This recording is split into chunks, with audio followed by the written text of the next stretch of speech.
लातूरमध्ये उन्हाचा तडाखा दिवसेंदिवस वाढत चाललाय आणि आता या भीषण उष्णतेने एका निरागस जीवाचा बळी घेतल्याची धक्कादायक घटना समोर आली आहे। फक्त 9 महिन्यांच्या बाळाचा मृत्यू झाल्याने संपूर्ण जिल्हा हादरला आहे। लातूर जिल्ह्यात सध्या तापमानाचा पारा सतत चढत असून उष्माघाताच्या घटनांमध्ये चिंताजनक वाढ होताना दिसत आहे। अशातच औसा तालुक्यातील गोंद्री गावातून अत्यंत दुःखद बातमी समोर आली आहे। गावातील एका कुटुंबातील 9 महिन्यांच्या चिमुकल्याचा उष्माघातामुळे मृत्यू झाल्याचा दावा नातेवाईकांनी केला आहे।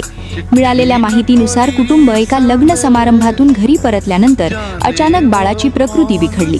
बाळाच्या तोंडाला फेस येऊ लागला आणि जीभ टाळूला चिकटल्याची गंभीर अवस्था निर्माण झाली।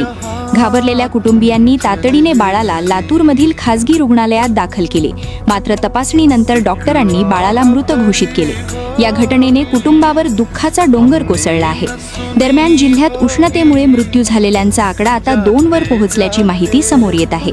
वाढत्या तापमानामुळे लहान मुले, वृद्ध आणि आजारी व्यक्तींनी विशेष काळजी घेण्याचे आवाहन प्रशासनाकडून करण्यात येत आहे।